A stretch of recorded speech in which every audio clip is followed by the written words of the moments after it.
So, good evening from northern Germany. We are 150 people here who've just been doing a 6-day retreat with Thomas. So, on behalf of everybody here, I really like to welcome all of you who are joining us from all over the world. And we anticipate there may be up to 1,000 or more people joining us. So, we're really pleased and excited to welcome you to this actually unusual event, because normally Thomas either runs live events or online. And I think this is the first time where we're doing both at the same time. So we're really excited to do it. And it's the first in a series of events called Mystic in the Marketplace, growing our spiritual capacities to meet personal and global challenges. And tonight's event is specifically entitled The Evolutionary Potential of Crisis. And I'm sure we're going to get into some very rich and interesting territory, as we are in such a time of crisis on many levels in the world. So we also assume that there will be people joining who are unfamiliar with Thomas, as well as some of you who may have had only occasional contact with Thomas. So before we get into the topic, I'd like to just set a little bit of context and tell you a little bit about Thomas. First of all, the 150 of us who are here, we're all people who've been studying with Thomas for a minimum 4 years, and some people much longer. And we meet with him 3 times a year to do these retreats. I think the term mystic in the marketplace is a perfect way of describing Thomas in many ways, because while we have all the mystical literature available to us online now, in my experience, it's extremely rare to be with someone who is totally embodying the timeless mystical wisdom and who is devoting his life to bringing it right into our contemporary culture. Thomas is someone who spent 4 years on a solo retreat when he was in his 20s. Exploring deeper and deeper levels of consciousness. And when he came back into the world, he was very quickly recognized as a spiritual teacher. And in the last 14 years, this work has been growing and now spreads all over the world. And another way I thought of introducing the work of Thomas, and which will also lead us into our topic for this evening, is to just say the 3 things that we've been intensively exploring here this week, because I think it gives an idea of the breadth and the scope of Thomas's work and what it really means to bring this profound teaching into the marketplace. So I would say the first thing we've been doing, and mostly every morning and every evening, is under Thomas's guidance, we've been exploring higher and higher states of meditation. And Thomas gives us very specific techniques and indeed maps of the higher levels of consciousness. So that's one thing we've been doing. The second thing we've been doing, we could say, is like in the opposite direction. We've been exploring, and with ever greater precision, the much younger parts of ourselves that are not so integrated into our development. And we do that in exercises, we do that in a very deep and intensive way as the week goes on. And the combination of those two, in my experience, is what very much opens a complete channel up and down, and this gets deeper and deeper. And then the third part of what we've been doing, which is very much what this evening is also about, is we've been exploring our relationship to the world, and in particular to some of the recent traumatic events in Germany, the refugee crisis that's happening all over Europe. And Thomas is, I think, in my experience, this is also one of the real cutting edges of Thomas's work, is that he is really inviting us to look at, first of all, not so much how we relate to the world, but do we actually relate to the world. As he points out, we're the first generation that has 24-hour access to news. We only have to open our phone and we see very directly what's happening in the world. And the question he asks us is, do we relate to that? And what does it really mean to relate to that?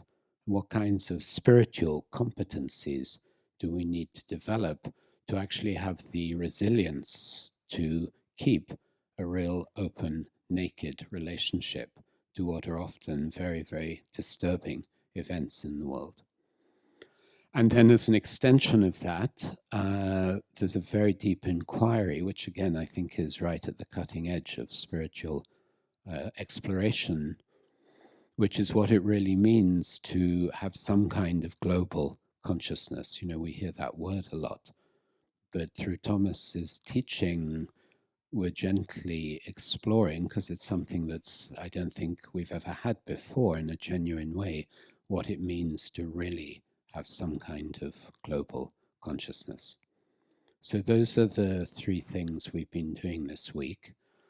And we're going to start very much with the third one, although I guess the other two will naturally come in. So first of all, thank you very much and welcome to Thomas. Thank you and welcome everybody. And Thomas, maybe let's start with the first question about what you see as some of the key spiritual competencies we need in these growingly difficult times. So first of all, what does it mean, competence or competency? So when we look at other arts, like if you look at science, at art, if you look at technology, the very investment of time and interest is creating a deepening of expertise, of revelations, of the capacity to face difficulties, and kind of a love and a deep motivation that drives a scientist that is really researching something that's deeply interesting. There is a drive. And in the spiritual, or an artist that is drawing or composing for hours and hours, or playing the piano and practicing for hours and hours until you reach a certain level of excellence that makes it look like it's just easy.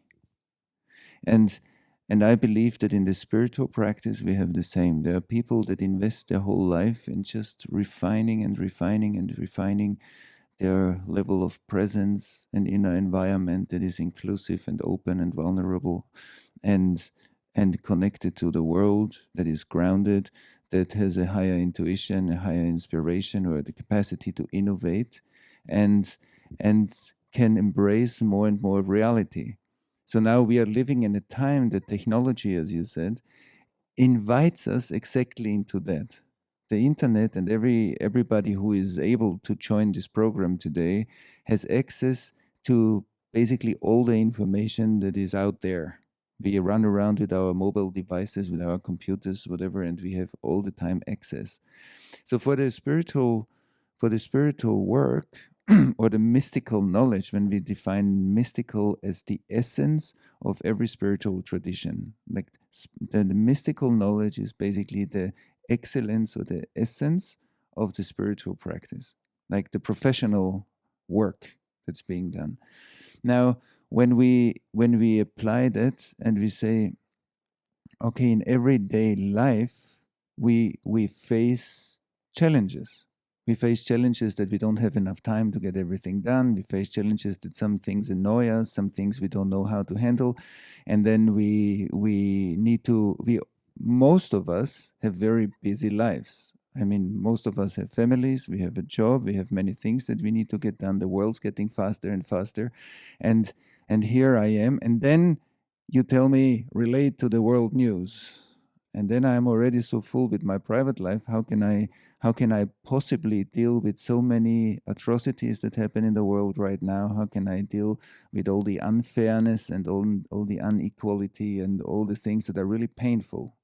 And I think that's deeply the point. How can we keep a relation to that which is truly painful in a world when my processor, my calculation power is already full with my private life. And I think that's what many people experience, that our lives are so rich and so full with what we do, that anyway I already am on the limit of my capacity. And I think that's a bit the spirit of our time, that the speeding up of information is so, as information is so fast, that it gets us to the limits of what we can do, comprehend, really digest. There's so much fast food information that we cannot even digest because it's so much. And I believe just to recognize that we live in a time of a very strong technological expansion. For many people that are living in a regular work life at the moment, the generation that is experiencing that, experience the technological explosion in one lifetime, and that gives us so many new possibilities, but also so many new challenges. And I think the very technology that connects us now all around the world to come together and explore that is, on the one hand, a blessing if we know how to work with it. And if we don't know how to work with it, it's just an experience, there's an overwhelm. Then we hear things like, there's so many negative news out there, I'm so overwhelmed, I rather keep away from that. And I think that's something that we can explore tonight, how we at all are able to live a life, and what are the spiritual competencies that enable us to live in the time where we have been born. Because the mystical knowledge says that the time when we are alive, we come with the capacity to really bring a kind of an update into the time where we live. And that update is potentially us.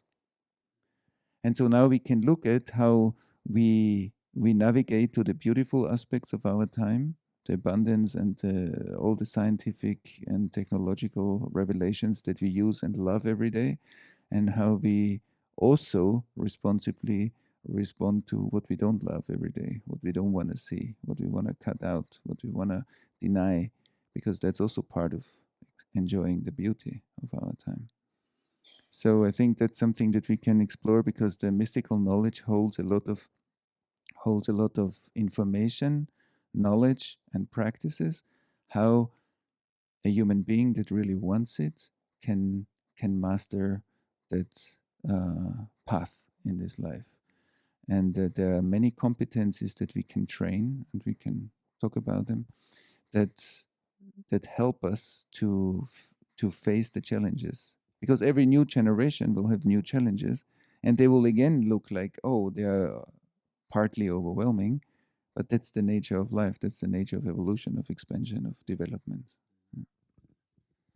So it occurs to me let's dive into something very specific. So I'm sitting at home on Saturday evening. I've watched the football Saturday evening. Me too. We won. and then I turn on the news. And there is something really, there's an atrocity, and we have like, it's 15 minutes, and I see real suffering. So tell me something about what it means to really relate to that. There's one sentence how we can describe our spiritual path, and I would say that our deepest humanity is our highest possibility. Let's explore that sentence for a moment. So when I sit and I'm in the kind of excitement of this soccer game, and then I just open my laptop and I order the television, and I see suddenly, wow, there was a terror attack. And so immediately my whole experience changes drastically. So I feel affected by that. And I think for somebody that talks about consciousness, it's something that we practice, that's the moment where we need the gifts of our practice the most. We don't need the gifts of our spiritual practice when we sit in California in a lovely retreat center with just lovely people, a green smoothie, and we're just in the bliss of love. So that's lovely, and that's, of course, that's beautiful, and we need to have that. But if we enjoy that, we also need to be there for the other part, all the world that doesn't have even the possibility to even think about this retreat center in California, all the part of the world that doesn't have all the resources to even go there and live that kind of life. So if I'm already blessed with the abundance and the free time and the lovely people and the exploration of consciousness and thousands of meditation hours. So in the moment that I've opened my laptop, all of this needs to be there. That's my responsibility. That's my ability. If my spiritual practice doesn't enhance my ability to respond to that, something doesn't work.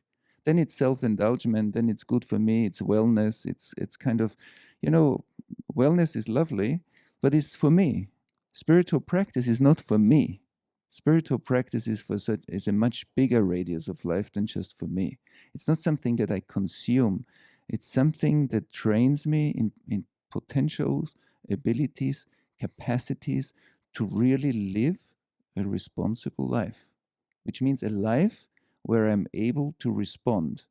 Now, what does that mean? Responsibility has circles of intimacy.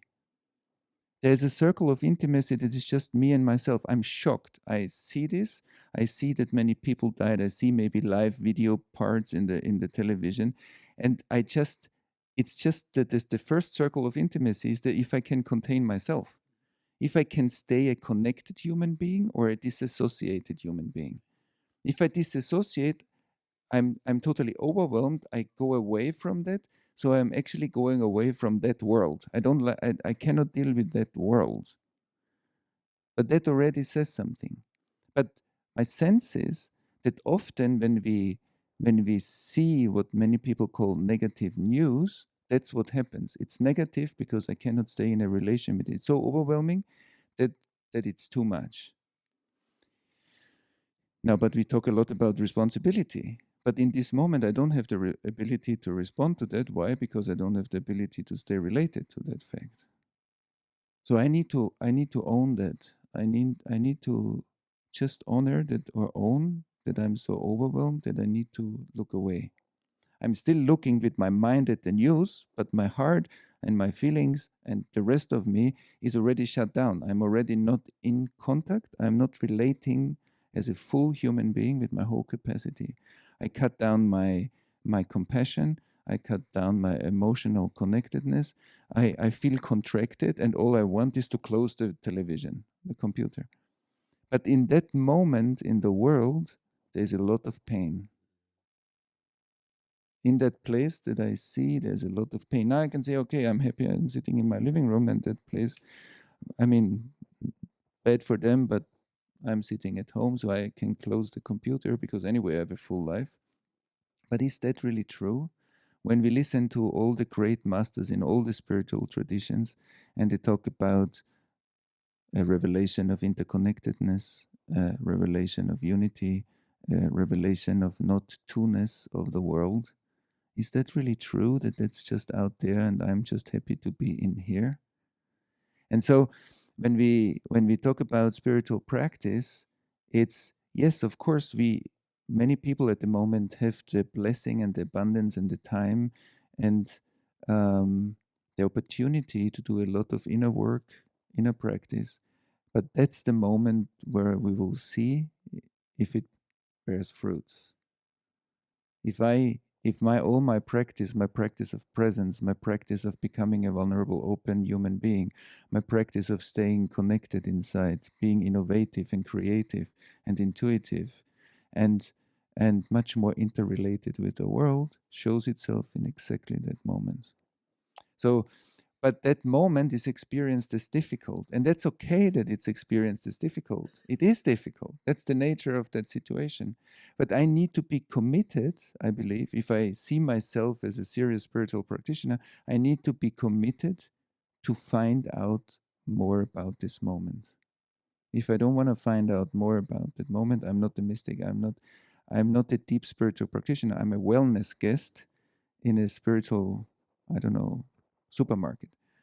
And so in the moment, because there's another deep principle behind that that says once a human being is here and available, it's not just that I'm selectively available to the parts that are like, I'm here and I'm available means I'm committed to life.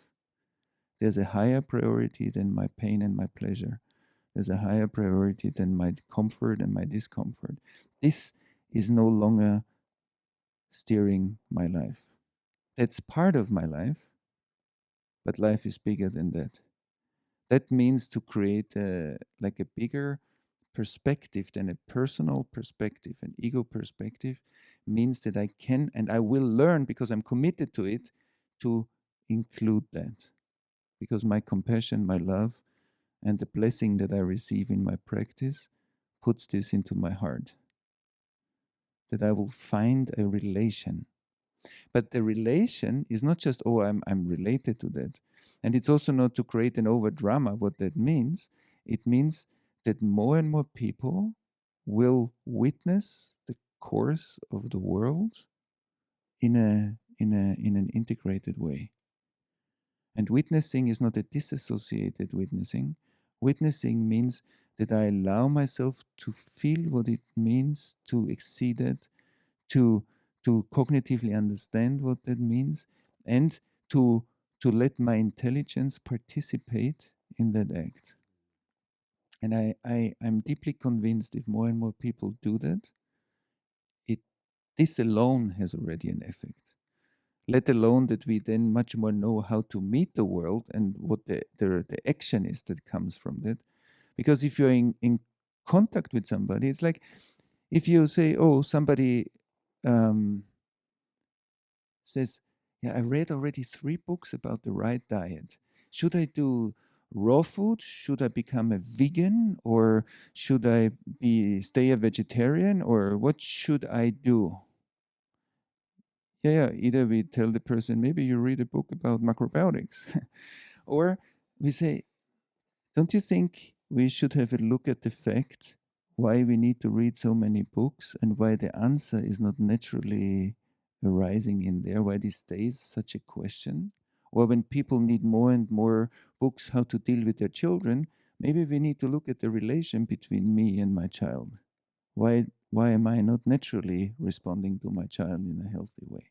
So if I look at it that place, then I will see, wow, as a parent, I have the responsibility to find out how to create that connection. And there's enough support in the world to do that in a responsible way if I cannot do it myself. And the same is also with the world event. It's my responsibility. Why? Because I'm alive. The fact that it appears on my mobile phone means I have the responsibility, I have the ability to respond. Why? Because I live in that time. And so if I already live in a time with that expansion of the horizon, with that the perspective, because we all have so much access, people learn from YouTube videos stuff that other people do on the other side of the planet. There's so much sharing of information, of capacities, of ways how to solve situations. There's so much more synchronized intelligence that our world got much bigger suddenly. We are living literally in a much bigger world. We are not anymore living in the world that we were born into. The world's changed. And now my nervous system, my capacity to process that world is challenged. And I think that's a healthy evolutionary challenge or a healthy evolutionary stress.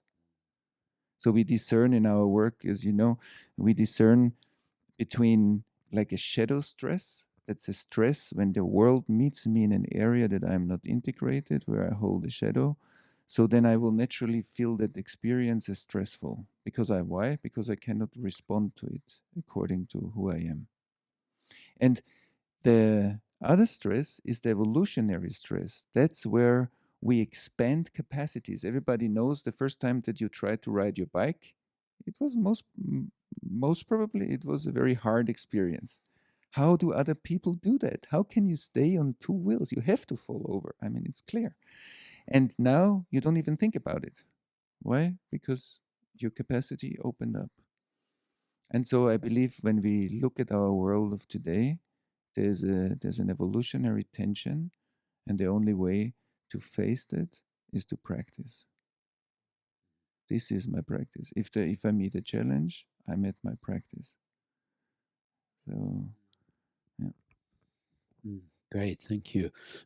And I mean, you said something really, I think, right at the core there when you said, I'm here and I'm available.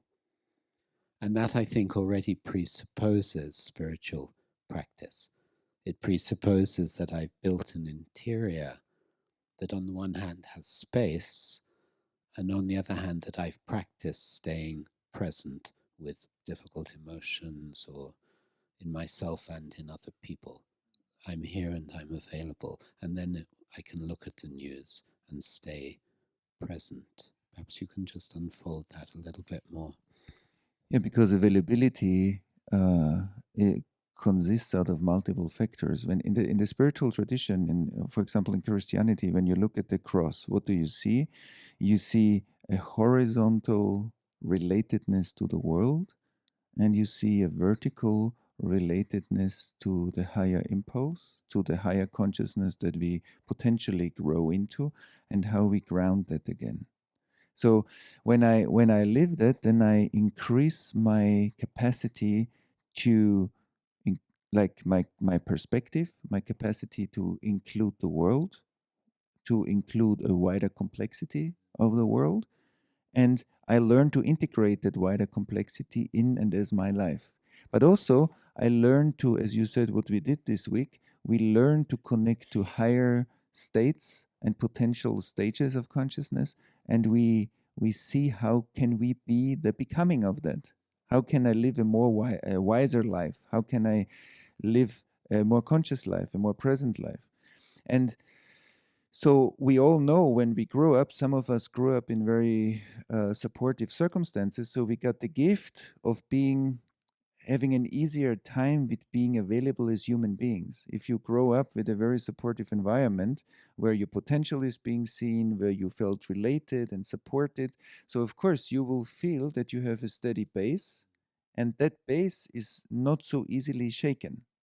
If somebody has been traumatized or abused or deeply hurt in the development, it's much more likely that that base will be destabilized. So when these two people read the news, they will have a very different experience of the news, just by the level of development that is either integrated or not. But then, so therefore, my deepest humanity, because my whole development participates in the moment when I open the television and I see that event. My whole past, how I have been beaten, how I have been abused, how I'm traumatized, or how I have been supported, how I have been loved, so that alone creates a massive difference. And then, if I'm a human being that practices a transpersonal practice, a mystical practice, so this increases presence, my ability to stay present, to to be present with my experience, and it also increases a sense of deeper connection to life and everything. And so the availability consists out of my human development and consists out of my higher spiritual development. And so in the cross, we need to practice all of that. It's not if we are human beings that end up in a cave in the Himalayas and say, "Thank you to the world. That's it. I'm taking my stick and I'm going up the mountain, and you will never see me again." Then that's great. That's a different spiritual practice. But all of us, we are not watching this from the cave now. So everybody who watches this and hears this conversation is part of the marketplace, which means I need to respect the marketplace. I need to respect the culture because I use the culture. And the culture has certain circumstances that I need to respect. Right. And I mean, I'm sure there, I'm thinking again of all the people who are with us from different parts of the world.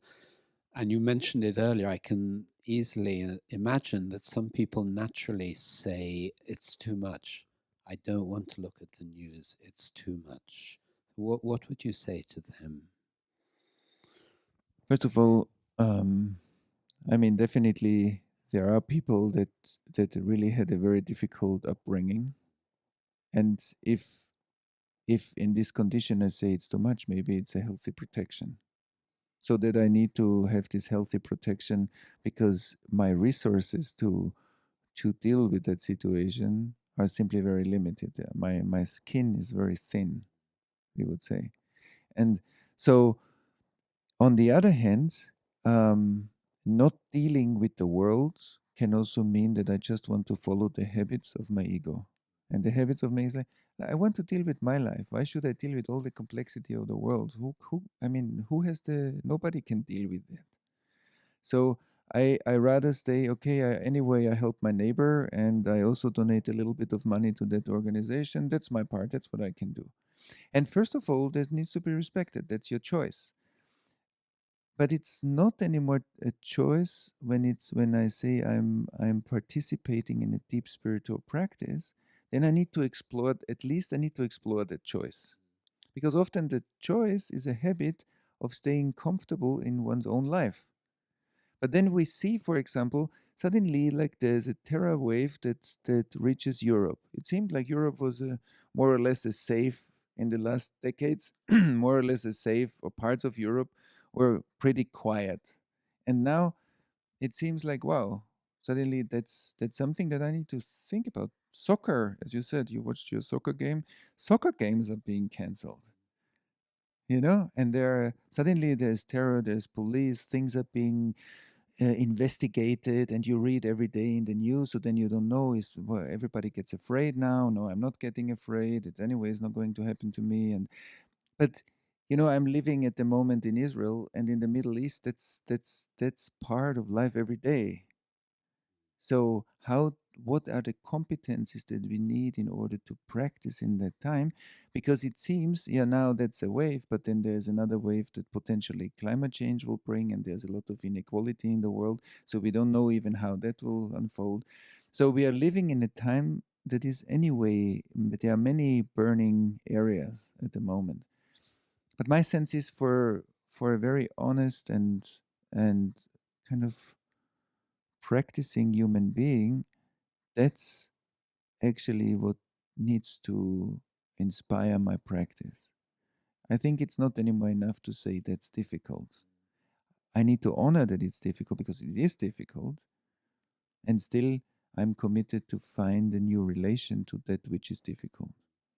Because ultimately, that which is difficult are the parts where love can grow. Because love doesn't happen where we all love each other. Love, that's the effect of love, that we all love each other already. But love is growing in the areas where we don't want to look, where I want to close that. That's not in my love. That's not in my capacity to embrace. And so if it's not in my, I can leave it that way, but I will stay a fragmented human being. It has a price. It's like I won't be able to walk the world wherever I need to walk the world. It has a price. I need to avoid people that I don't like. I need to avoid situations where I might feel uncomfortable. I need to avoid certain things in life. I will stay like in a smaller game board. Like that's my life. If I'm not willing to explore the discomfort of my life, I will stay in a smaller game.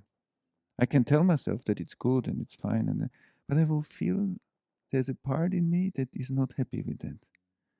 I will feel the price of not living my my true potential fully, because I keep the right side of the road is dark and the left side of the road is bright.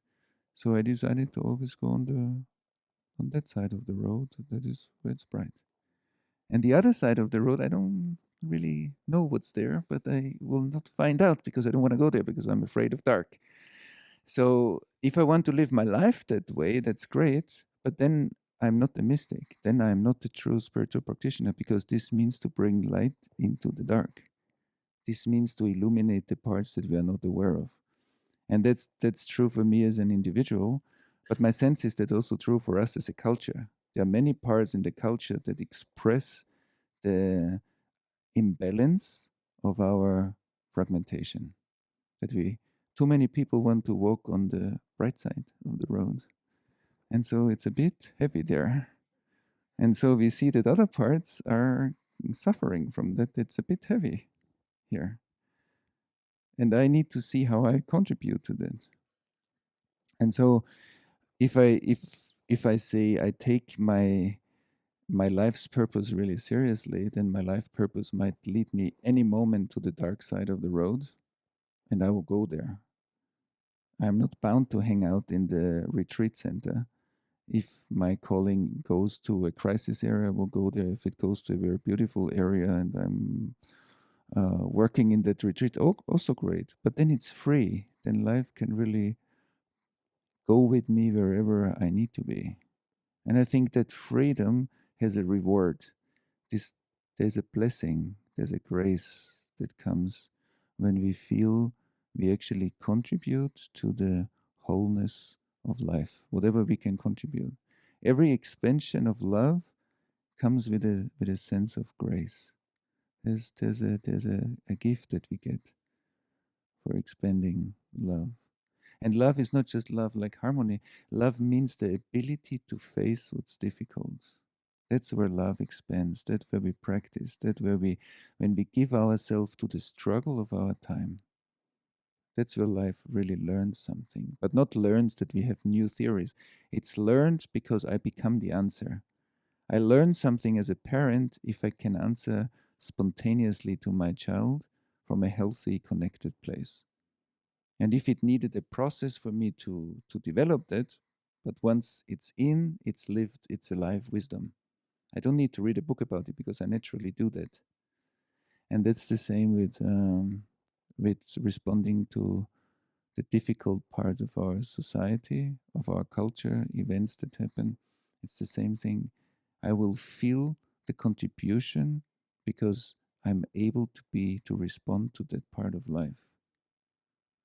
And I think that's walking wisdom. The more I do that, the more I will, and then I will find a healthy balance between experiencing the world and acting in the world. Then it's not activism because I don't want to feel afraid, so I just do. Then I know that I'm afraid. I know that I'm transcending this fear, and I know that I will participate in the world. Then it's a grounded approach. And I mean, that's one of the ways the personal and the global really meet in a way, because as we see in our work here, that whenever we're about to touch something very painful or something that's really buried, we automatically want to turn away. So, one of the core competencies is that we support each other to have a kind of unconditional presence. I will stay. And maybe this takes us on to the topic of resilience, because I think we know, all of us, and we see it collectively, we see it in Israel, that when anxiety gets very high, there's a natural regression, that so-called higher competencies can begin to collapse. And I think that's where we really need to explore what resilience means. So perhaps you can say something about that. I will say something to what you said at the end before you ask me then, is that, yeah, I might feel that I read the news and everything in me wants to turn away. And there is a way to work with it. Not that that shouldn't happen. It will happen to every one of us because we see often difficult things. But the thing is that I find out in myself what actually I'm turning away from. And what I'm turning away from is, first of all, not what I read, it's what I feel to what I read. It's my experience of what I read that I want to shut down, the intensity of what it means. Because only when I feel what I feel, I can feel what that means. But not just emotionally, I'm connected to it, I'm in a relation to it. I can keep a relational space. So if I feel that movement in myself, I need to honor that because there is something in me that wants to do that. I decide to do that. It's not that it happens to me. In one part, consciously or unconsciously, I decide to do that. So I honor my decision and I find a way to find out what actually in myself I dislike when I read that. And once I can reconnect to that, I can find a relation to actually what I read. Because before I had no relation, I had just a mental information in myself. And so if that's true, that as a whole or integrated human being, I feel more alive, I feel more in tune with myself, and I'm more able to meet the world in different life circumstances, then that's also true for a culture of people that live like that. Because actually we are often dealing with the parts, with the neglected parts, the parts that we shut out, and now they are coming back as unpleasant experiences. So how is the remedy? The remedy is for all of us to, we are like a resonance body of the world. The world mirrors itself in us, and therefore it finds a conscious experience. If I disassociate from it, I only have a half conscious experience. So that's one thing. And the other thing that we find out, that people that feel very much embedded, belonging and becoming, that are allowed and are being supported in their potential and grow up to human beings where we feel, oh, I, of course I will emerge, I will become something, I will participate, I have a healthy will that wants to participate, and I also belong. I belong to, there's a belonging in myself. I can live this in my family. I can live this in my closer community. I belong to a world culture. I belong. I feel connected, and therefore I care. I belong to the nature that is around me, and therefore I care. You know, I belong to my closer circle of people, and therefore I care. So belonging comes also with caring, because we feel each other, we care for each other. And and if that's there, then I will naturally participate. I will do what needs to be done according to me. And some people say, oh, if I see the world, I'm so overwhelmed, I don't know what to do. Yeah, of course, if I'm already so disconnected, I will not know what to do. If I reconnect, then I will find out that I don't need to do everything. I need to do my part. And if you do your part, and he does his part, and she does her part, together we are becoming a different world. And so the resilience is very much connected to that experience of belonging and becoming. And and as you said, that new perspectives in consciousness, in my understanding, always have a lesser probability to stay stable. We all know that. You have this insight, you have this kind of, you suddenly feel, wow, I understand something about life. And then something difficult happens in your life, or you have a relationship argument, and suddenly these higher functions of inclusivity, of understanding, of a collapse back into something else. And so we all know that. And what it means is that especially in the higher functions in consciousness, the higher perspectives, including more complexity in and as my life, that's something that we can, that first of all we need to realize, but then we learn to embody it. So the embodiment of my spiritual practice is a very deep aspect. Like mystical practice is not just about realizing something. People can have major breakthroughs in their meditation, but this doesn't mean that they're awake. There is a state experience, but there is not yet like an enlightenment, as some people, they think, oh, I had this experience, so now everything's done. No, it's done when it really proves itself that it's done. This means that in every situation it's done. It's done every moment, again and again and again. And so often we have these great experiences, insights, awakenings, but then we meet difficulties again, and then the embodiment work starts. So there's a whole other practice that means, so how do I embody my insights so they become a stable life? I can walk my talk. If I can talk about my talk, it's only half the way. I also had a causal experience. I also had a deep stillness meditation breakthrough, and I was in that for 3 days. But if it disappears again and I talk afterwards about it, it's talking about the talk. It's not the realization, it's talking about the memory. And now, if the higher insights, the higher ethics, the a way of living, if love, compassion, clarity, caring um, will be embedded in me, so in more and more life situations, this will reflect itself. This consciousness will literally transform my way of living. It will transform my way of relating to people, what I work in the world, how I care for my community, for the global community, how I live in life shows itself. The state of consciousness of somebody shows itself in the way we live our life. So that's, if you want to know your state of spiritual development, look at your life. That's easy. You can find out. And so if the state experience is one thing, and that's great, we need this. We need to know about different dimensions of us as a human being. But the real work is to embody this, to walk this, to walk it in every little detail in our life. And that's love. That's spirit in action. And that's something that I'm committed to forever. That's what it means.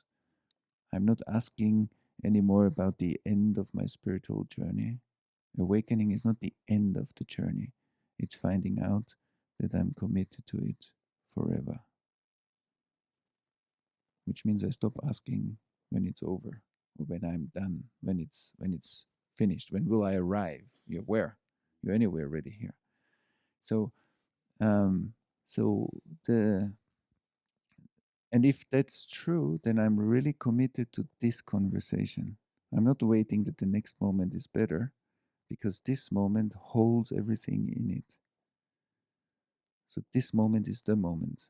The moment when you open the computer and you see this atrocity is the moment of your awakening. That's not in the way to wake up. That's the waking up. Once I understand that there is no end to the spiritual journey, it's not after I dealt with that situation. It's dealing with that situation is my awakening, not after. And so in the spiritual practice, where I always search for this after, I try to overcome my, now why is my life so busy? I need to deal with so many things, and once I'm done with them, I will practice, or I will wake up, or I will be more conscious. No, as long as we hear that, we are not really practicing. We are not using every moment of our life as the moment. I'm here and I'm available means I'm here and I'm available. It's not after I'm available. Now. So, and the resilience, that's what you asked, the resilience is like the becoming and the belonging, that we notice these two forces in us and we really support them in ourselves and in others, so that we create a community where we feel safe, connected, belonging. We want to contribute. We feel a caring for that community, whatever that community is, up to humanity and beyond. And we are becoming what you need to become, what I need to become every moment, and everybody else in the world. And we support that potential. And then like the spiritual practice adds actually that there, through my inner practice, I develop an inner environment of presence and space and witnessing consciousness, and also of a kind of an inspirational capacity. And that inspirational capacity is what everybody experiences when you suddenly say something that you didn't plan to say, but it somehow meets the moment in the right point. So then you're surprised. Oh, what did I say now? Or where did that come from? But it seems to be like accurate in the moment. So that capacity that artists have, that scientists have, when they have new insights, new revelations, that every one of us has in small or big moments, is um, is a capacity. That's also a spiritual capacity, and that's actually an important one, because that's our future. That some one of us will find out a new way to deal with the situation, with a new virus, with a new whatever, with a new technological challenge or environmental challenge or something. We are dependent on the capacity to innovate. That's where our future is being written. That somebody has a groundbreaking breakthrough idea, insight, that hasn't been here before. So we all take it for granted that the next antibiotic will be revealed, because we're running closer and closer to a time where antibiotics won't work anymore. So we all take it for granted that, oh, somebody will find out something. But what is the power that lets somebody find out something? That's more interesting. And is that power something that we can cultivate as a competence? Is the future not tomorrow, but the higher perspective that I can grow into? Is it the future that is calling me?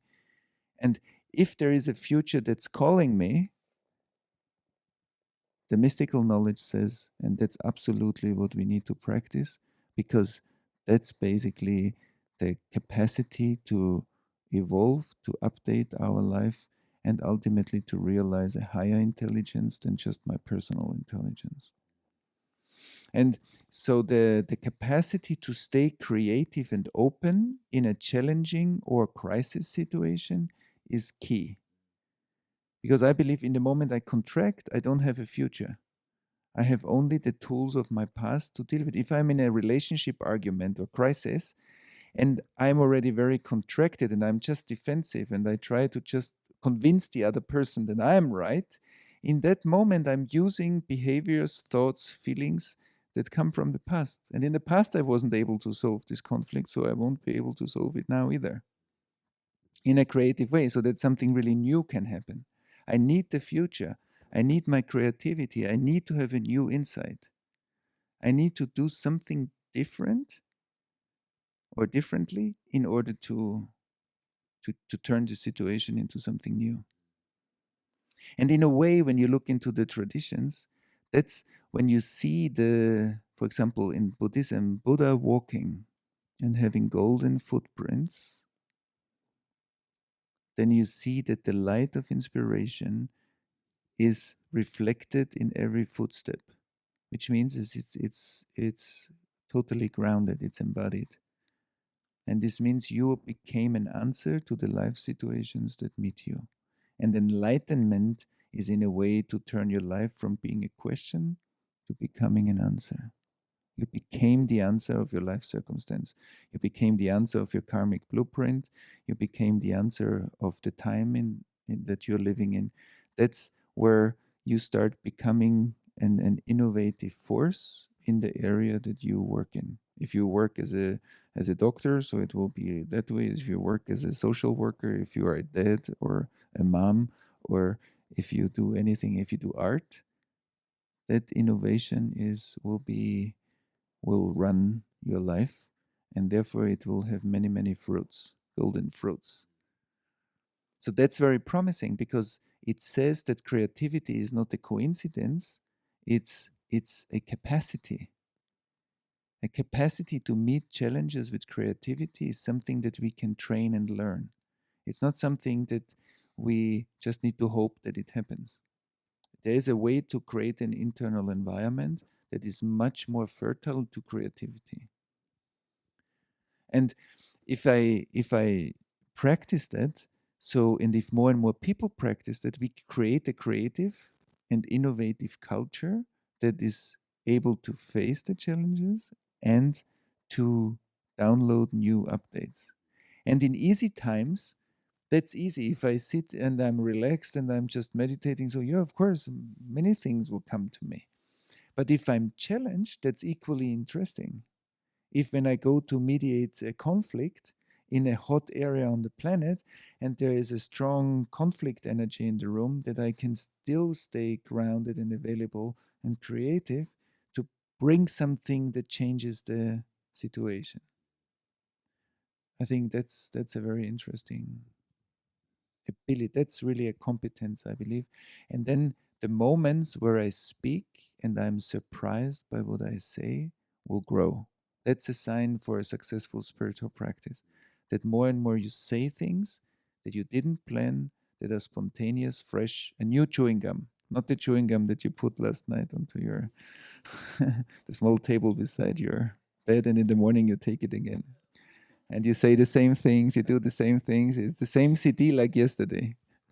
Yeah. Great. So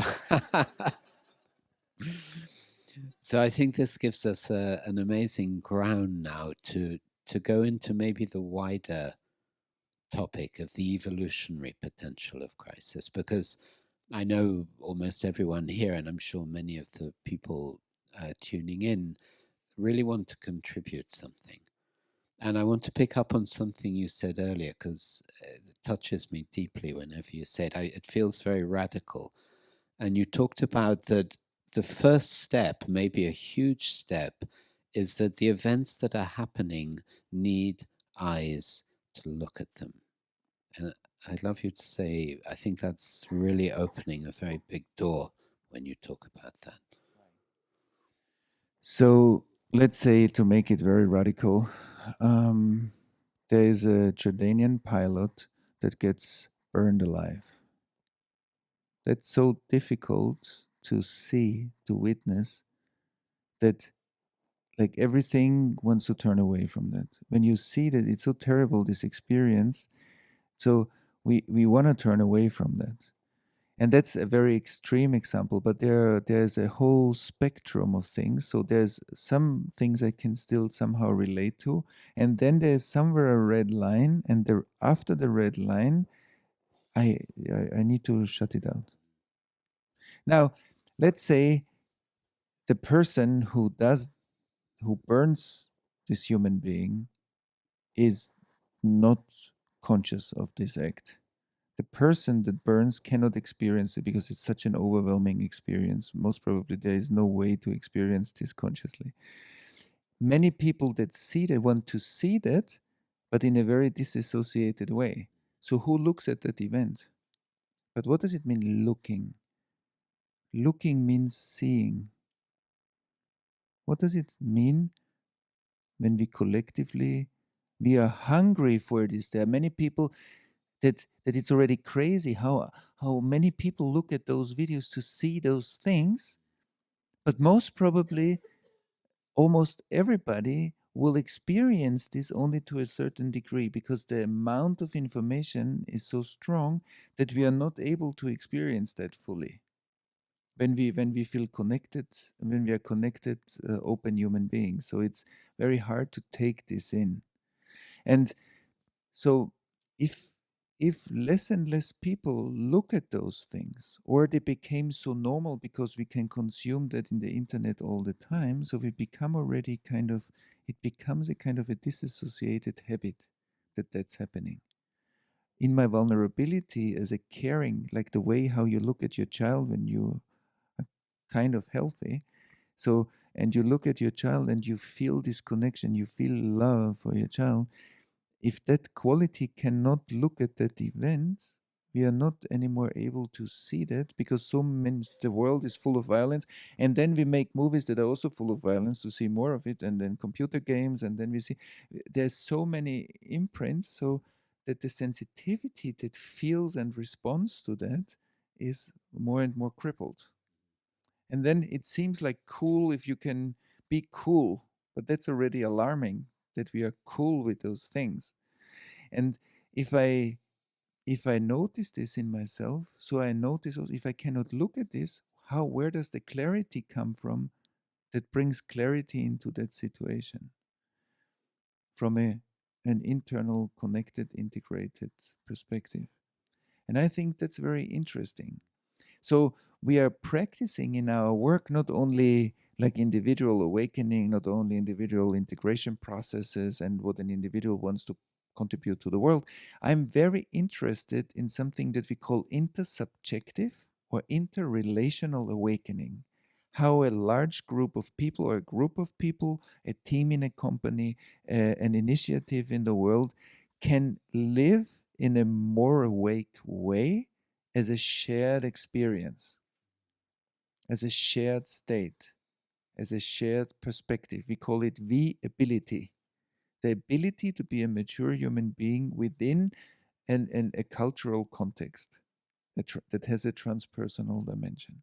So we all increase our transpersonal capacity, more inner presence, more inner space, a wider perspective, and we we are in a giving taking relation to the world that is balanced. Now, So this intersubjective space, I think, is a very interesting fact in consciousness development. And I'm interested what happens if that intersubjective space has eyes, which means that the culture has enough conscious awareness to presence in a connected way its own process. Like a human being, when a human being has the capacity to contain and presence one's own life process, that's already a huge development. And what happens if our culture can perform the same? If a part of the culture, of course, first, but if we expand that capacity, that the cultural process will be held in a non-disassociative uh, presence. So I feel what happens and I have a bigger perspective to include it. So I include and transcend the process of our we culture. And I believe that that's only possible if we have an interior world, an interior that can perform that can really presence and include the exterior cultural process. It's kind of a resonance body. When you play your guitar, you hit the string, but the music comes because of the resonance body. Therefore, you hear the music. Or if you play the piano or any other instrument, you need a resonance body to create the music, to create the sound and amplify the sound. Now, the we are that for the world. The world needs to play music on us, in us. We are the instrument, and we are at the same time the world. So we are living in the world, and we're the instrument that hosts it. And therefore, when we talk about like a global consciousness, when we talk about um, that many people cognitively understand what it means to be part of a global world, since we saw the world, or maybe already before, we saw the world as a whole entity from up. So it's so clear that it's an interconnected system, of course. But that's a cognitive in data. That's a data that my mind can process. But can I include that in my decisions to buy clothes? Can I include that in the way how I use resources? Can I include that? Do I really feel that? Do, do I have a conscious awareness of that field? Am I aware of what happens in this global system right now? Or do I still have a very egoistic perspective and the idea that the world is a global system? So there's an idea that sits on a much smaller inner space. So we need to develop that external space, like we create the global brain, we create a lot of infrastructure that we call the external world. But that's just a reflection of the inner world. And the spiritual practice says the internet that we see in the outside is the capacity that we have in the inside. We are not able to build any kind of external architecture without having an internal reference. So the internet has a subtle net.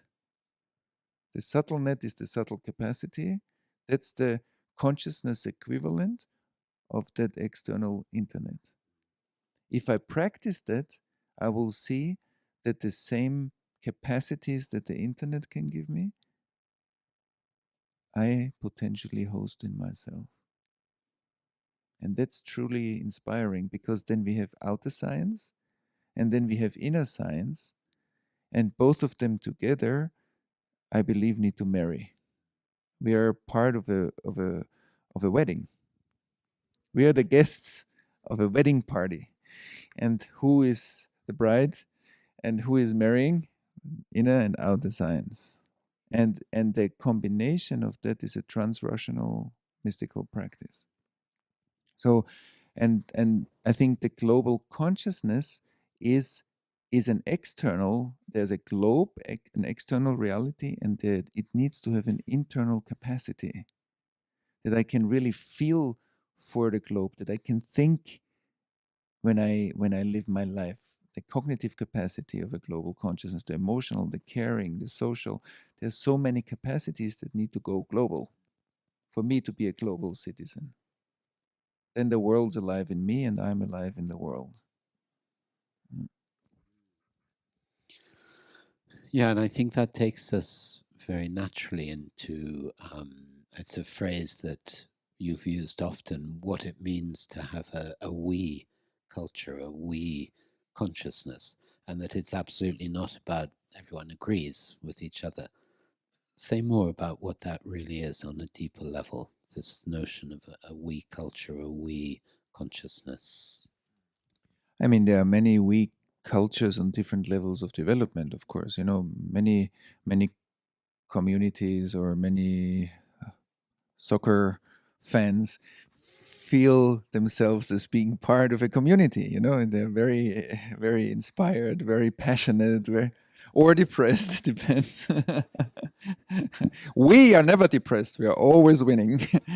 So, and that the so that there are we different we spaces. You know, an army that goes to war is a we space. So there are different we spaces, and they all feel they have a kind of a common value. And what I'm very much interested, what if this common value is that which creates us? What if that common value is the force that pulsates through my veins that creates us? What if a common value is like a transpersonal presence? What if that's the base of a we? And so if I believe if we practice that, if we share, if we all grown up human beings, because it takes a lot of work for most of us to be a grown up human being, and then if we also realize something together that is bigger than my personality, than my own personal experience. So if more and more people are grown up responsible human beings that share something that's bigger than them, and what's the we culture that derives from that realization, that's interesting. And I think that's not so easy to answer, because that's something that we grow into, that emerges, I believe, right now. And but that means also that the culture that is difficult, the events that are difficult in the world, need to be integrated for that we space to appear. And we see it also that not only, you know, a person suffers usually from the difficulties that hit some unconscious areas. Now, that's true for an individual, but that's also true for the culture. You know, here, for example, in Germany, only 70 years ago, there was an incredible disaster, and the effects of that's the scar of the disaster is still hunting us in our subconscious. The pain, a lot of this pain, a lot of this, the atrocities are still stored. Now they are wired in our brains. Now they are wired in our, and we carry it inside. So on the way to a global culture, we need to also meet the global scars that we have inflicted. And then one can say, but I didn't inflict that. Let's find out. Of course, I didn't inflict it personally, but I'm suffering from the after effects of that. And so the that on the way to be a global citizen and to create a global awareness, I think we need to face those areas, and those areas usually keep recreating themselves. Yeah. Good, thank you. Maybe let's see now if there are some questions from the people that are here. Mm.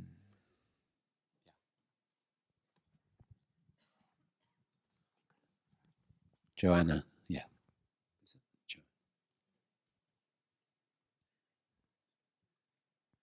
Thank you.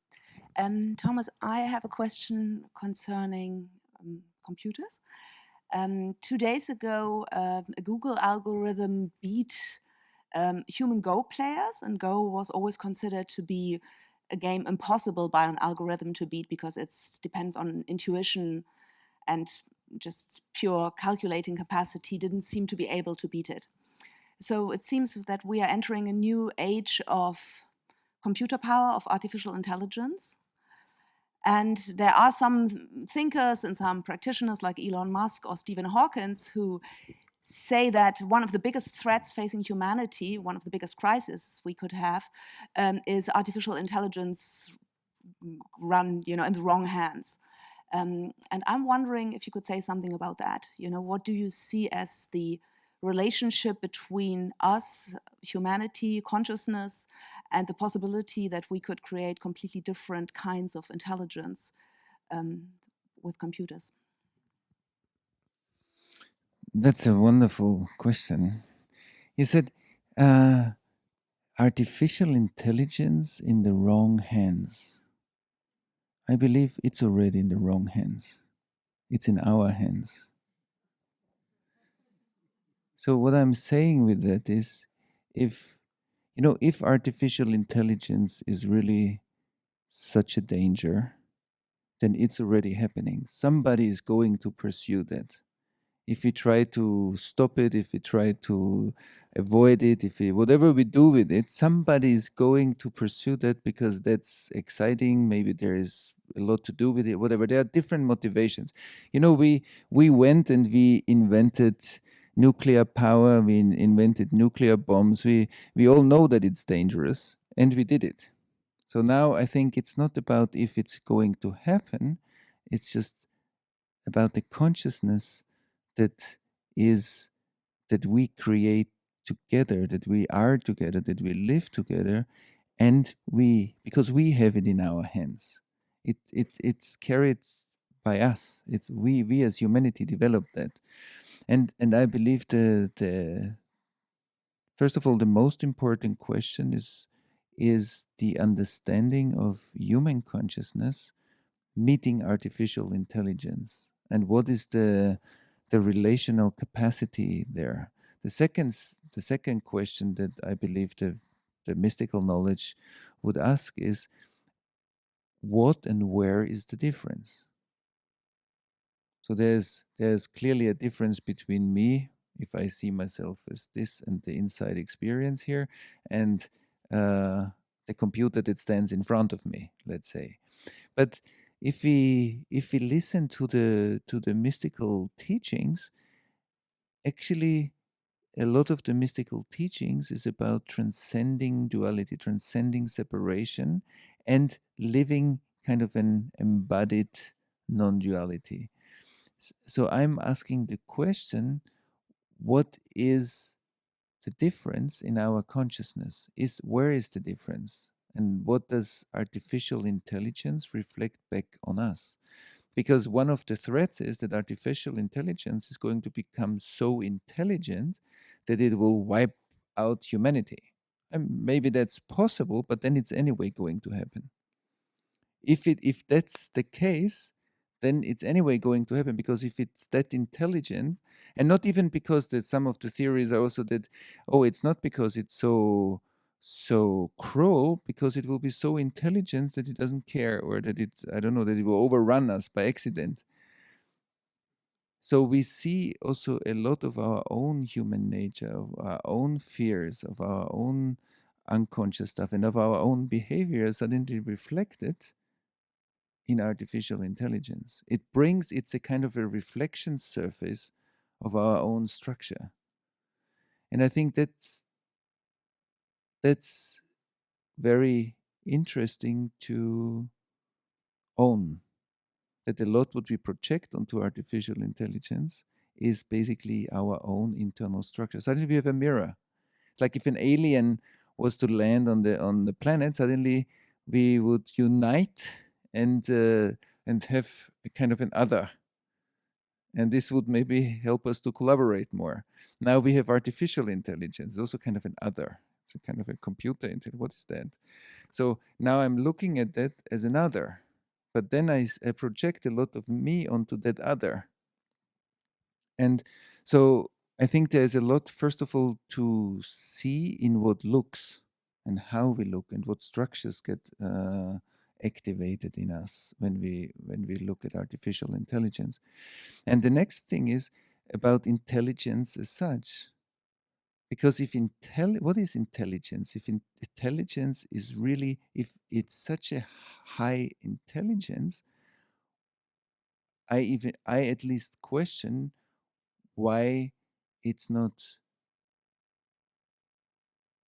much more loving, much more compassionate, much more much more inclusive, much more realizing that inclusion of life and the different stages of development of life are all equally necessary. So we see that kind of evil possibility, or even that, I don't know, that superhuman possibility, but maybe the superhuman intelligence is much more loving and much more compassionate and kind than, because that's an expression of intelligence. And so that's definitely there. I don't think that there is an answer to that question, but there are many questions to be asked, and I think the research should be many questions that we need to ask about it, and to really clarify that that space that produces the question. And the next question is inspiration. The next question is, what is human consciousness, and what is human consciousness able to perform? Is a human being just the one human being that I look at, or the culture that we see? Or maybe there's if we say that there is all the human beings together is basically one supercomputer with, I don't know, almost 7 billion workstations at work, and they're all uploading the information to a supercloud, to a human supercloud, so that the capacity of computing power that is sitting just here in this room, if it's synchronized in the right way, and if we use the capacities that the mystical knowledge talks about, so then I wonder, what's that intelligence? If we already need to go into a kind of a comparison, because I even question that comparison. AI will be and human beings will be. What is that comparison? Why do we need that? What's that function? And so I don't think that there is an answer to that, because on the one hand, I think it's already on the way and there's no way to stop it. There are so many other things that we weren't able to stop, and we see all their also negative side effects. So maybe it's it's a way of a deep calling to develop a consciousness that is able to meet that whatever new factor that evolution brought about through us. And so I think we are living in a time where many questions have to be asked and literally processed with a wholeheartedly, so that we use our highest capacities to find answers to those questions. The next question is, what is ethics? What are higher ethics? And the next question is, aren't we uh, doing the whole calculation without the power that creates everything? So in the mystical teachings, we would say that the unlimited abundance and intelligence that brings forth the universes and or the cosmos, and this supreme intelligence that some of the great saints and sages tasted, at least, or realized some, that there is a factor that in my understanding is not being included in this equation or this calculation. So from a mere rational standpoint, that's a danger.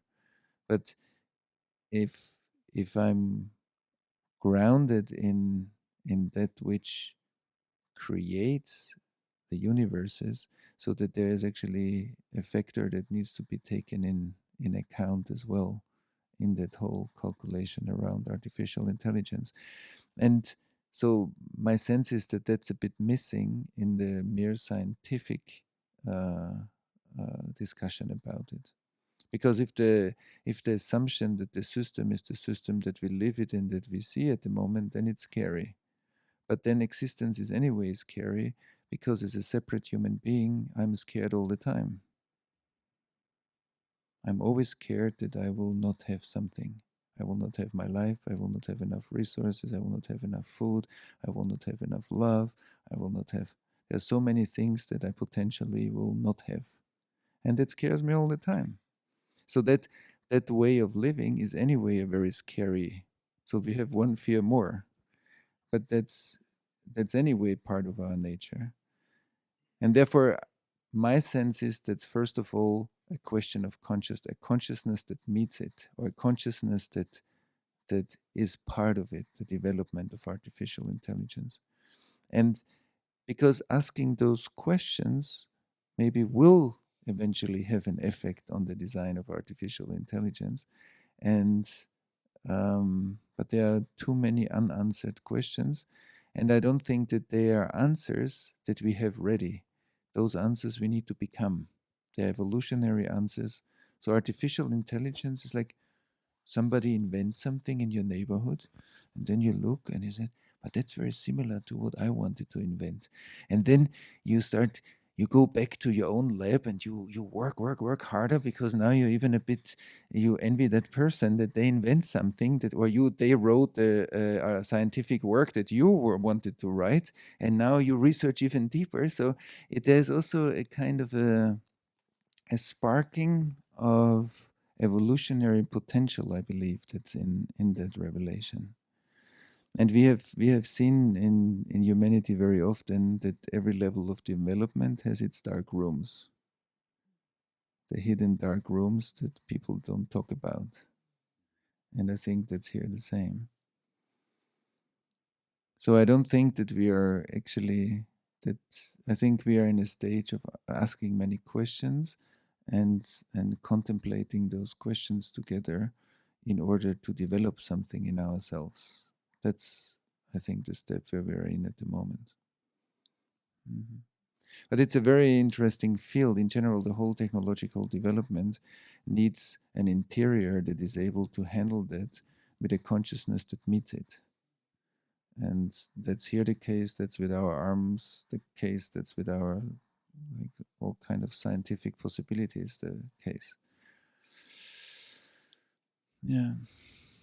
I think there's much more to say about it. Maybe we do one such a call just for this topic. This is worth a whole conversation to open all those questions, and there are many more that I think we could ask now. Yeah. I have a short follow-up question to that. Before you were talking about the we ability, and afterwards now about us loading up every information to the cloud. So if we look at the human being and the human brain, no computer as in that moment is able to model what we have as a complexity as one human being. So there are certain functions that computer can perform better, but nothing as complex as a human brain. So if I look at this we ability, there's an image that is forming that this cloud is actually the communication between those brains in a very new way, in a we way, and another way that they are communicating now, that is potentially a development that could be much faster than that what is called artificial intelligence, because it's already sitting on a very complex evolutionary step. That's the human brain, and it's connecting all these brains. Right. So there's one thing that I don't want to play actively into that comparison, because that's already part of the original question. If that needs to be done, that we are faster or they are faster, I think that's already part of what needs to be examined as a state of where we work from.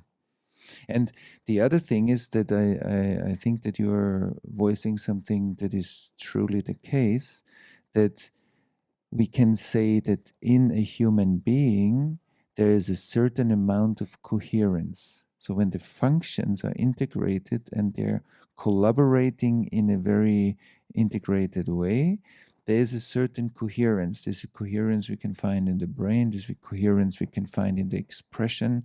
If the mental, the emotional, the physical expression of a human being in many life situations transmits clarity, which means one message, there's a coherence in the message. There's not a kind of an incoherence and the sending out of multiple messages, so one message. So if there is, and through spiritual practice and meditation and contemplation, we create a different state of coherence. A different state of coherence comes with the subjective experience of I have more inner space, I have more inner freedom, I feel more as a whole human being, I'm not so fragmented inside, and I'm able to dynamically relate to many aspects of life. I'm in a dance with life, like a skilled martial arts master that doesn't get stuck in the movement, but that literally can stay in a relation with the dance. Now, when we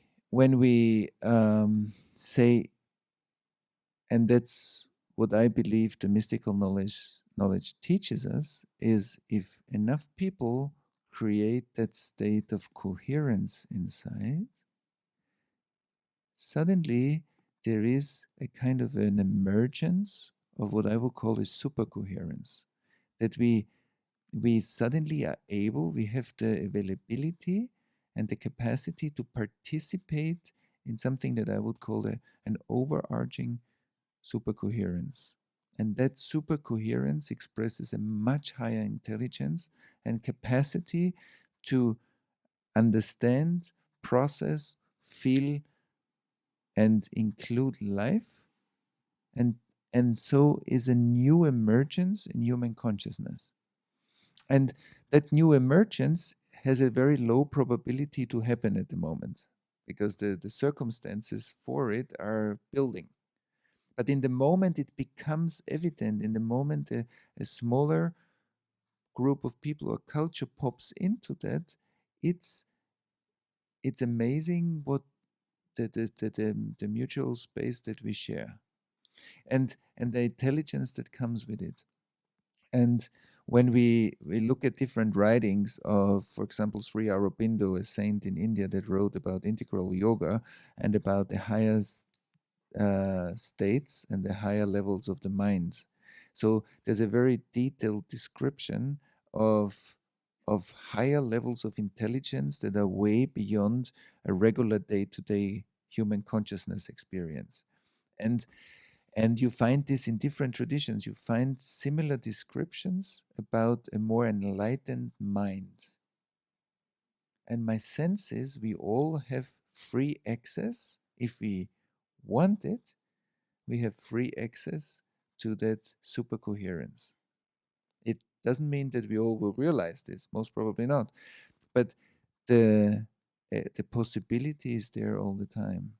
And I believe that's what we metaphorically we can describe this with the brain, that there's literally a new function that can emerge between us that has a way higher intelligence than we have at the moment. And one expression of that, I believe, is a new way of thinking. Because thinking is often I'm thinking about things, I'm processing things logically and rationally, and I'm kind of dealing with life in that way. And I believe the next way of thinking is field thinking. That I'm not thinking just about one fact of reality or one fragment of reality, that I am able to process much bigger chunks of reality at once. Because I'm not just thinking about them, there's thinking and feel, there's a much more coherent function in the human being that produces that new way of processing reality. And so there are many, many exciting like practices and descriptions about the capacity of human consciousness that are far beyond what we experience in our daily life. And this knowledge is here since thousands of years. One more thing. When we look at the traditions, as far as I'm aware of them, the models, like the models from Aurobindo, describe the development of higher intelligences in at least from the starting point of one human being. But the connection between these super intelligences or higher intelligences of many human beings, this we field thinking, like you say, has actually never been described. So that seems to be something that is coming up as a potential function that is itself part of an evolutionary process. Right. And Right. once we can even think about it or at least touch it, the possibility that it emerges becomes much greater, like a Right. morphogenetic field. Right. Right. That's a function also that I believe is like the external function is that suddenly the globe is all over hardwired through the internet, and the equivalent of the collective consciousness development is that this new we function is about to emerge, and that the interior and the exterior basically are like two sides of one coin. And therefore I believe it's true, it's not by accident that we live in a time that has a global brain. We're also living in a time that expresses a new functioning consciousness potentially for everybody that puts enough also evolutionary work into it to establish the circumstances for it. You need to put work into the fact that you want to have internet at home, and you need to put work into it to have enough coherence inside in order to participate in a super coherence. And so if you want that, you will have internet, and if you want that, you will have a reference kind of realization in order to see, wow, yeah, there is something new, more. Mhm. And what that means for companies, what that means for teams, what that means for movements in the world, what that means for the the way how we face global warming, what that means how for many things, for many challenges that we have at the moment, is that's what we need to find out, what that means for all of that.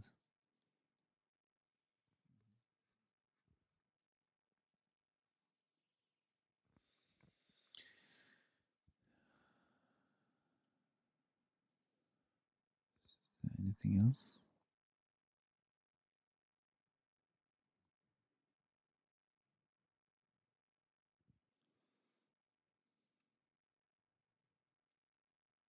So that there's one more thing that I want to say is that like this talk is also called, okay, the evolutionary potential of crisis.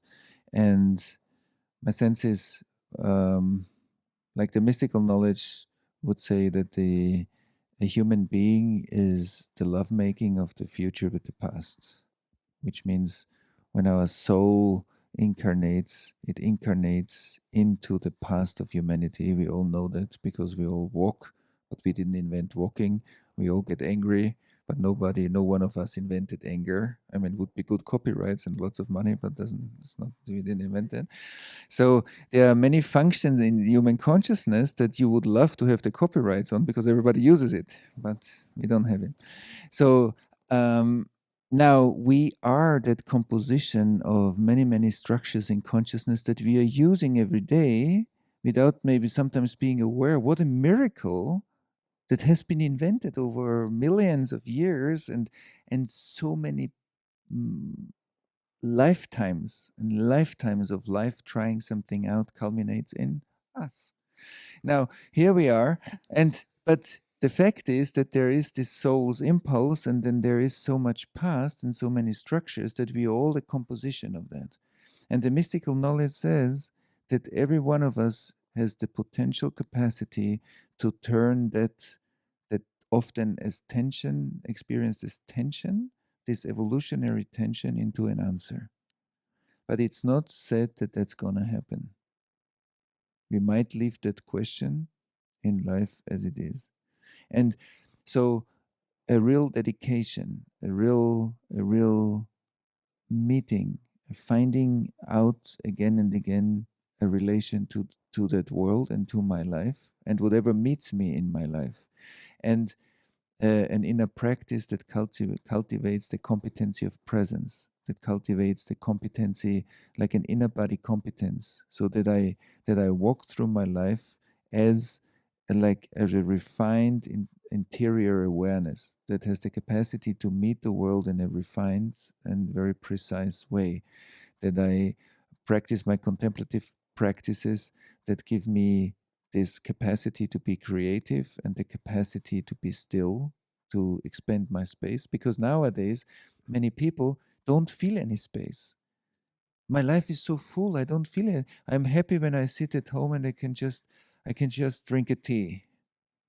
Yeah, but then I'm so full already, so that the component of space is so little compared to the component of information. There's too much experience that I cannot even digest anymore what I'm experiencing all the time.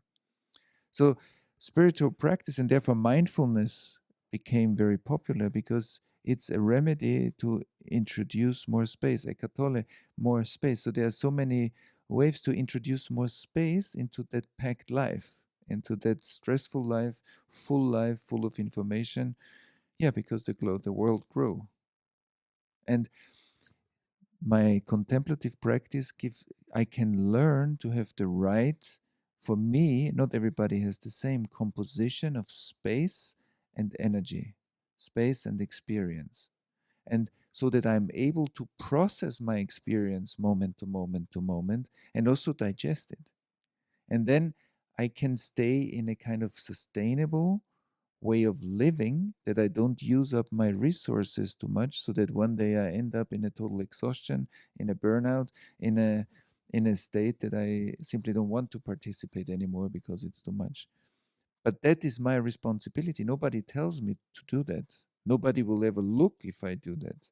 If I don't do that, I just face my own consequences. So I need to volunteer, and that's what I believe is the other option of evolution. It's volunteering. So I can volunteer to practice and to find answers to the parts in my life, or I need a crisis. If we don't take care of our global community, so we need crises again and again that remind us that we don't take care of certain things. And so if I need it as a crisis, so I know that I didn't volunteer to to do the inner work that's necessary to find an answer before it is a crisis. But once it is a crisis, it just tells me even more to remember my original contract. My original contract with the divine is that I will live this life wholeheartedly to the best that I can, and I will participate and dedicate my life, my energy, and my awareness to that life as best as I can. And then we see the Enzo, the Zen circle. So something gets born out of nothing. It needs to fulfill its cycle in order to return into peace. So if that's my life, then it means, or the Tao the King says, express yourself completely and then keep quiet. Express yourself completely and then keep quiet. The saints in the spiritual traditions, the ones that leave without a trace. That's all the same metaphors in different traditions for the same thing. That I need to live as fully as possible, participate as fully as possible, and return into peace. And as I walk that life, peace and movement are already in me. There's enough space, and there is all my experience, all my life energy, all my intelligence, all the information of the world. And so the evolutionary potential of crisis is just that it gives me a very strong reminder that I need to dedicate my life to that which stands in front of my door. So when there is terror in Europe and the refugee crisis in Europe, it stands in front of my door. There's something that needs to be taken care of. It's not just to sit and meditate, it's also to do something. The house is burning. So it's not just about meditating while the house is burning, it's taking care of the fire. Otherwise, I won't meditate tomorrow, maybe. So there's always both. Like in the spiritual fields, often there's, oh, we send good energy and it will be okay. No, we will send good energy and the house will burn down. So let's take care of the house. So there's love in action is 50% participation, 50% receiving. So I need to take care of my inner practice. I need to be like in an inner equilibrium that allows this, but I also have a responsibility to act in the world. And if the crisis is already very close, the spiritual tradition says, then it's a loud voice. It's not a whisper on the horizon, it's a loud voice. And a loud voice needs to be heard. So the closer something comes, the louder it gets. The more I take care of things, the further they move out, which means the quieter they become. So healing is taking a symptom that is very strongly, let's say, in my physical body, and learning to hear its whisper. And evolution is that I hear the whisper and I evolve voluntarily, or I have the crisis in front of my house and then I see it. But then it's already very manifest in front of me, and it's a sign that I need to dedicate my life even more to that. Why? Because I'm alive. So we still have some time left, Thomas, and there are at least 3 more questions I want to ask. Let's go for it. So the first one is, it's something you've been saying literally, actually, I think in the last few days, but it's really, again, about the evolutionary potential here. And it's in the political arena, where everywhere we see it's either left or right, Democrat or Republican, it's either about belonging and safety or becoming. And you've been saying that we have to go to another level where there is a much higher integration of those two, or nothing will really evolve. Could you say something about this? Yeah, you said it already in your own words. You said that the right and the left belonging and becoming. So why do we split those two forces into two? Why not to unify them into not two? That they don't need to be expressed in a polarization, but that they can be expressed in a unification, so that we see that basically, yeah, there's a truth in the one party and there's a truth in the other party, and they're addressing different necessities for a human being. Every human being needs some sort of belonging, and every human being needs to feel that he or she can become. If those forces are crippled, we are suffering. If those forces are supported, we will flower. So many refugees come to Germany, for example. And of course, there are many people that participate in the open and so, but there are also voices around, okay, what does this mean for me? There's fear, there's suspicion, there are many human feelings that get triggered. And we have to take care of those voices as well, in order, because safety is a big topic for many people. That's something that we need. So, and if we take this polarization as two forces in every human being and we respect them, then we can find the positive aspects of different political views and say, wow, what we see is the expression of a necessity for a healthy culture. If the culture doesn't take care of the belonging, it will have severe side effects. And if the culture doesn't take care of the becoming, it will have severe side effects. If you feel too isolated, you will suffer very much. But if I suppress who you become, if you don't feel that you have a perspective to grow into something, you will also be very depressed. And so I believe that that our governance and our way of conducting systems, basically that's what it means, like to be a conductor, means that we hear the whole instruments and we are able to host them in us. That's a governing consciousness, to host all those different perspectives and to to bring them to a higher flowering.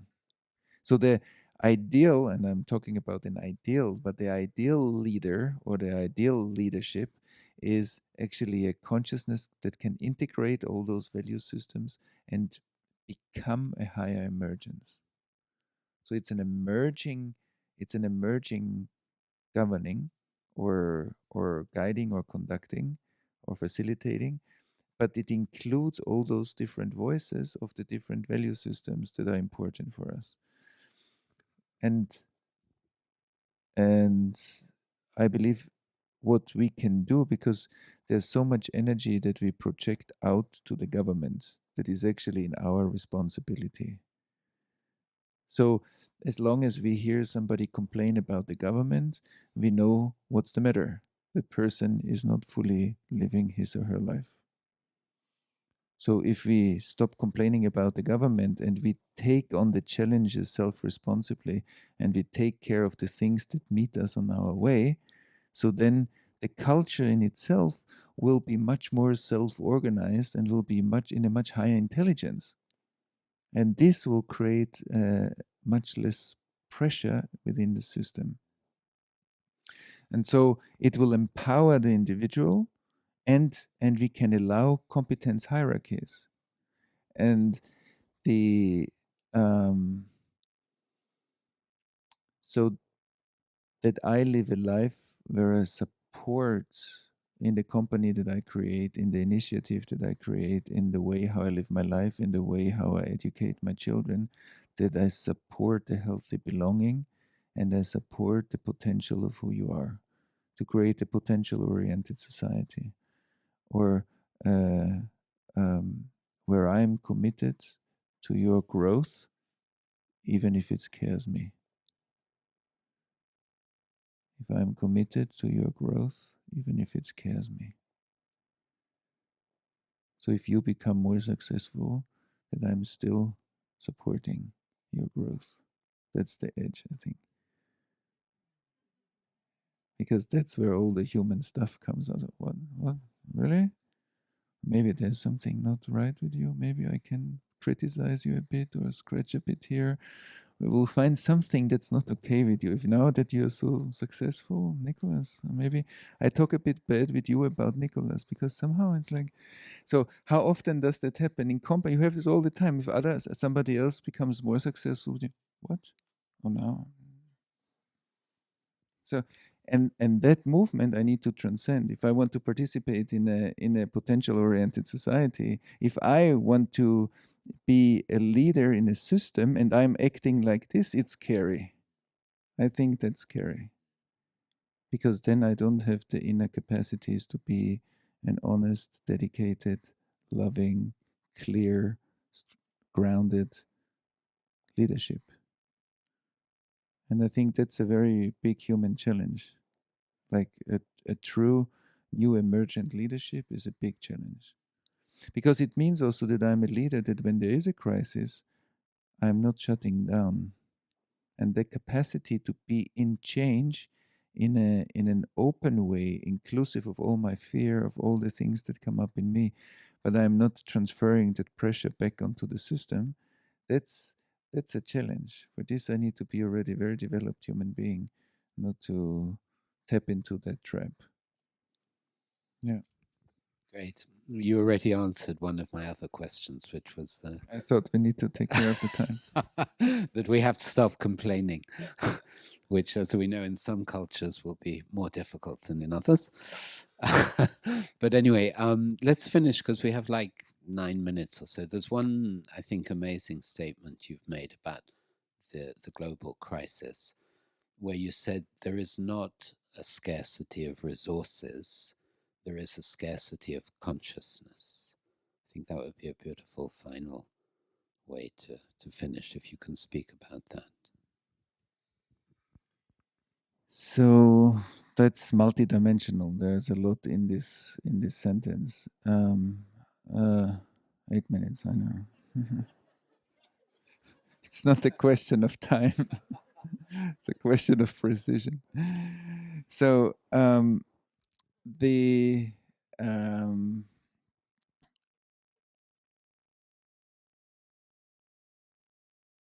if I live a life and I am part of a causal system, so then that system informs my reality. So I live in the world of 2016, and in the world of 2016, of course, in the growth of population, in the inequality of resources, and in the diminishing of resources as we do it, that's very painful for the whole system as such. That's not a sustainable lifestyle. And so we see, of course, on that level, there is a scarcity of resources. If we continue like this, it's a problem. That's a problem of our consumption. That's a problem of the way how we live our life. That's a problem of how we accumulate money, uh, resources in our homes, in our whole life. That's a problem of sharing. That's a problem of like many things. So we don't go into it, because if we name only a few, we miss a lot. So let's say that's our postmodern lifestyle is already predisposed to end up in this scarcity of resources, and that's real. So we are really confronted in how we live our life. We are really confronted, do we want to continue that way? So on that level, it's already a problem of a consciousness. Because if I want more for myself, and if I want even more for myself and more for myself, so then I have a problem. But now there are new ways that many young, very successful leaders start actually some radical different ways. You know, when with the Facebook uh, owner that gave away, and Bill Gates and other people. So there are already ways. Okay, there are very wealthy people, but there's a lot of sharing. However that happens, and we don't go there now. So that's one way. But then there is another way that comes in if we practice mystical principles. If we practice a spirituality that includes the effectiveness of that which creates everything. So there is a spirituality that stays sober of that doesn't go there, that is about presence, about mindfulness, about the practice of emptiness, and that's simply something that we can train. It's kind of a training, a meditation training, and that's our spiritual practice. But then the mystical teachings also describe another part, that is the effectiveness and the transformational power of God, of the divine, of the creative principle of the universe. And if we practice that, we actually practice a factor that is like the joker in the card game. There's a force that is not part of our causal system. And therefore, in the mystical traditions, we see that a mystical practice is actually a group of people that practices a mystical practice, is actually creating a perpetual motion machine. The functional spiritual practice needs to produce more electricity than it uses. Why? Because it's connected to the force that creates the cosmos. A functional spiritual practice brings in more energy, more light, more insight, more information, more awakening into the system, but it adds something new. When I say something to you that I've never said before and that I'm surprised, I'm bringing in a new insight. Why is innovation so wanted from so many companies around the world? Why is the innovation department so important? Because it keeps us updated, it keeps us refreshed. And actually, every creative person on this planet, whenever there's a creative moment, you feel good. When you have a creative moment, you feel it's a breath of fresh air. If there is a crisis and we don't know how to solve it, and suddenly one has an idea, so there's suddenly boom, and you feel it. That's it. That's it. I know that that's it. I put my cards on that idea, on that insight, on that way of solving it, because I feel something there that is genuine, that's fresh, that's new, that excites me. So excitement and an uplifting feeling is the nature of every creative moment. Every artist knows this, every scientist knows this, every person that works in any field that has a groundbreaking breakthrough it's amazing. For a moment, it's amazing until you start thinking about it. Like, but in the moment you have this insight, it's a refreshing new moment. It's you suddenly think something that you've never thought before. That's truly amazing. Why? Because it comes with a fragrance. So the genius as a the genius as a principle, not as a person. The genius is the virgin birth. Is that there is suddenly a baby that comes through the ceiling and nobody knows where it came from. Suddenly there is the baby. And the baby is a new, it's something new that appears that wasn't here before. And it's given into my hands, so I have the responsibility and I am in service to that baby. I will take care of that baby. So that groundbreaking idea that I have in science, in social or other endeavors, is walking in me and becoming a plant in me. It's a seed that's becoming a plant in me to flower. And that's the update of one life or our life. Now, the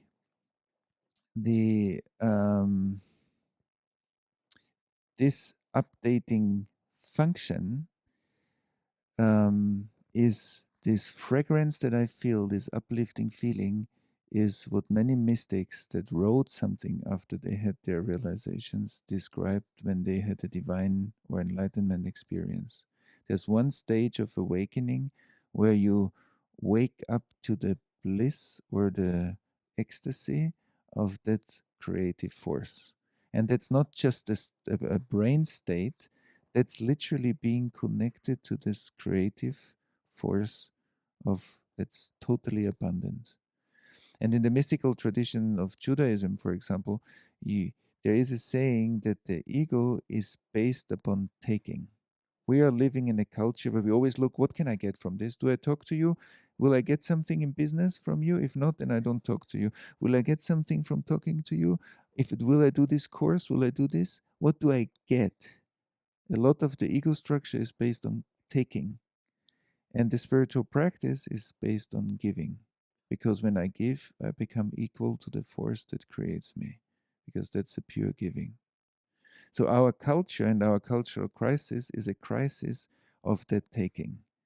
Too many people taking, not enough people giving. That's very simple. If I become equal to the force that creates me, I am becoming a well. There's a well, there's water. There's new water in the old system. There's the future appearing in the past. And that's what we all love. Therefore, whenever that appears somewhere, we go there. We feel attracted to that innovation. We feel attracted if something new comes. We want, what is something new? Because it holds a lot of energy, we feel attracted to the new. It feels exciting. And so the mystical knowledge tells us since thousands of years that in living in alignment with that effectiveness, there's total abundance. And that's not just a fantasy abundance of some ungrounded people. That's an abundance that becomes ideas, ways, solutions, ways of doing things, innovating life, looking at life in bigger and bigger perspectives. So there's something that can be added. There is a perpetual motion machine, but it's a perpetual motion machine of consciousness that adds more than it takes. And so it enriches the world instead of depletes it. And I believe that that's a truly exciting function. And we have seen that appear over and over again in history. And it's free, it's available to everybody, and it needs some courage. Thomas, thank you for such a wonderful 2 hours and for having such an intimate conversation with people all over the world. Thank you. Very, very special. So, and I want to say thank you now to all of you who have joined us. And it's been our pleasure to host you here in our space. If you would like to know more about Thomas's work, then you can either go to his website, thomashübl.com, or there is a short course coming up online. We're in the middle of a much longer one at the moment, but there is a new short course coming up on transparent communication, which really lays a very foundational spiritual practice in everyday life, and I highly recommend that. You can find out about that at www.transparent-communication.com. Thank you very much once again for being with us, and best wishes from all of us. Thank you.